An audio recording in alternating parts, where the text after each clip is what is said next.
धनंजय मुंडे साहेब ते आहेत असं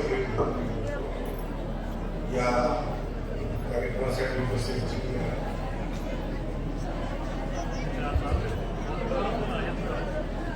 महाराष्ट्र राज्याच्या पर्यावरण मंत्री मंत्री मुंडे या कार्यक्रमासाठी उपस्थित असलेले आमचे धर्मगुरू आदरणीय बाबूसाहेब महाराज, या कार्यक्रमासाठी पुसद नगरीहून आलेल्या आमच्या भगिनी पुसदच्या प्रथम नागरिक श्रीमती मोहिनीताई नाईक, या संयोजन समितीचे सगळे पदाधिकारी आणि उपस्थित मित्र,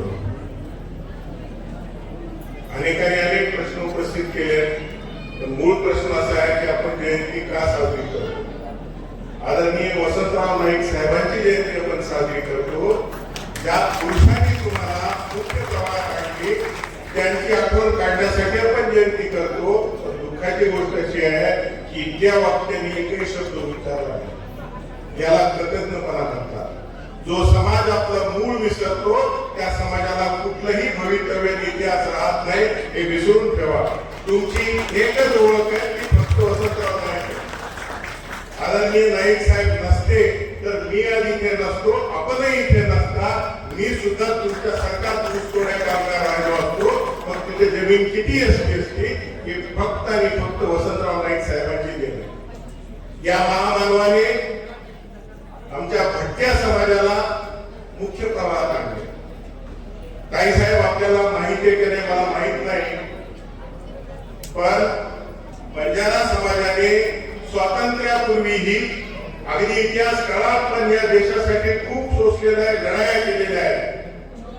औरंगजेबाच्या काळात धर्मरक्षणासाठी जे लोक गुरु नानकाच्या बरोबर गेले त्यात आम्ही होतो, आणि आमच्या एका धडाची एका शिराची किंमत 15 रुपये होती. एवढा त्याग आमच्या माता भगिनीने या देशासाठी धर्मासाठी केलेला आहे.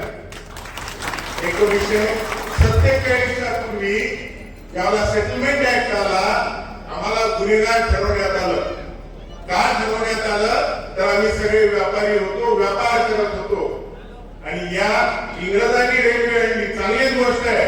परंतु रेल्वे आल्याने सर्वाधिक त्रास जर कुणाला झाला असेल, कुठला समाज मागे गेला असेल, ते आम्ही होतो.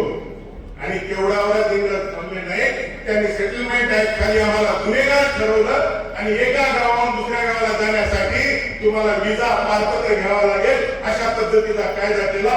गाव सोडून एक बंजारा दुसऱ्या गावात जात नव्हता, कारण तुमच्या डोक्यावरती गुन्हेगारी करताना शिक्का मारला गेला. हा शिक्का खऱ्या अर्थाने पुसला तो आदरणीय वसंतराव नाईक साहेबांनी. म्हणून या माणसाचं, या व्यक्तीचं तुम्ही तुमच्या घरामध्ये फोटो लावले पाहिजे, स्मरण आद्य केलं पाहिजे. सगळेच रामराम म्हणतात, प्रभुरामाने देशाला चांगल्या मार्गावर आणलं, नाईकांनी तुम्हाला इथे आणलं. आपण काय करतो त्यात पुढे मला कुठल्याही लोकांच्या फार 10% घरी नाईक दिसेल, पण पुढे कुठे दिसले नाही, आपण विसरून ठेवतो. आपली स्मृती फार लहान आहे. सांगायचा मुद्दा हा, काही साहेब आम्ही एवढा त्याग केला, त्याग करत असताना स्वतंत्र भारतात आम्हाला काय मिळालं? फक्त उपेक्षा मिळाली, फक्त उपेक्षा.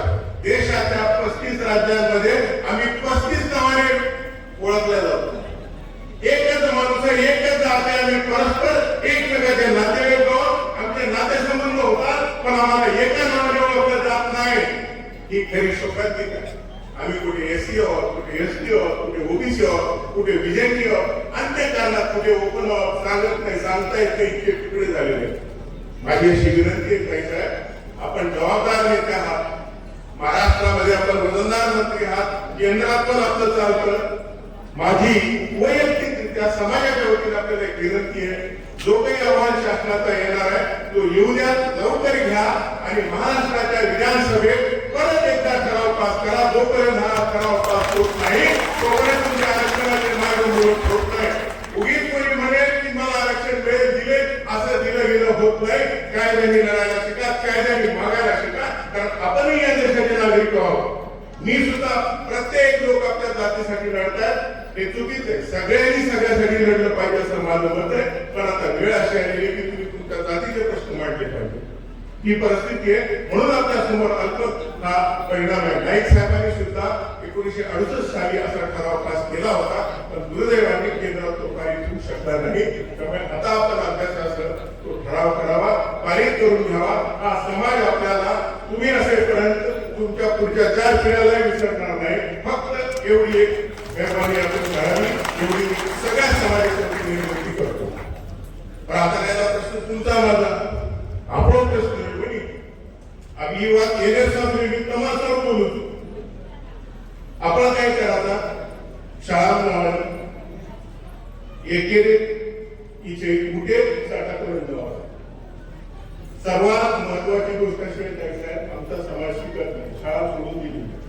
एकालाही शाळेत जायची इच्छा नाही. त्यांना असं वाटतं की यात काय मिळणार आहे, कुणाची तरी उचल घेतो, कुठेतरी ऊस तोडायला जातो आणि समाजाच्या सर्व मुळाचा नाश मग तो बंजारा असेल, वंजारी असेल, मराठा असेल, कोणाचाही नाशा ऊसतोडीत आहे. मी आता ह्या धंद्यात आलोय तरी पण सांगतो, ऊसतोड तुमची जोपर्यंत बंद होणार नाही तोपर्यंत तुमच्या पुढे प्रगतीचा मार्ग होणार नाही. आपण याचा निश्चितपणे विचार करावा. या कोयत्याला त्याला कोणाला कोयता चालू द्या, कारखानदार मंडळी त्यांचा मार्ग काढतील, त्यांचे ते करतील, पण तुम्ही तुमचा विचार करावा. समाजाला पुढे काय द्यायचे, शिक्षण करा. जर तुम्ही शिकलात तर पुढे टिका, शिकला नाही तर पुढे काय होणार नाही. आमच्या गावामध्ये कांड्यामध्ये आता 500च्या किंवा 700च्या ग्रामपंचायत करता हा चांगली गोष्ट आहे. पण इथे एक शाळा झाली पाहिजे, इथे एक समाज मंदिर झालं पाहिजे, या लोकांना बसण्याची सोय केली पाहिजे. या दृष्टीने कुठेतरी प्लॅनिंग व्हायला पाहिजे. या गोष्टी आपण मागत चला. ताईसाहेब निश्चित तुम्हाला देतील, फक्त तुम्ही जा आणि मागा. मागितल्यावर मिळेल. आता मागणार नंतर घरी येऊन कोण देणार आहे का, याचा विचार करावा. या सगळ्या गोष्टीचा आपण विचार करून समाजाच्या वतीने माझी एकच समाजाला विनंती आहे की आपल्या मुलांना शाळेत टाका. मी अभिमानाने सांगेन की सर्वात चांगली शाळा कुठली असेल ती जिल्हा परिषदेची शाळा असेल. मी जिल्हा परिषद शाळेचा विद्यार्थी अभिमानाने सांगतो. लाल बहादूर शास्त्री अकॅडमी मंडळी यामध्ये IAS मंडळी देशातले सर्वोच्च लोक घडवले जातात प्रशासक. याच्यामध्ये जेव्हा महाराष्ट्र कॅडरच्या आम्ही लोक गेलो ना, 12 मध्ये 9 लोक जिल्हा परिषद शाळेचे होते आणि 3 लोक फक्त इतर शाळेचे होते. म्हणून दर्जेदार शिक्षण घ्यायचं असेल तर जिल्हा परिषद शाळा करा, वाढवा. ही खऱ्या अर्थाने हे शिक्षण आहे, याच्यामध्ये करावं.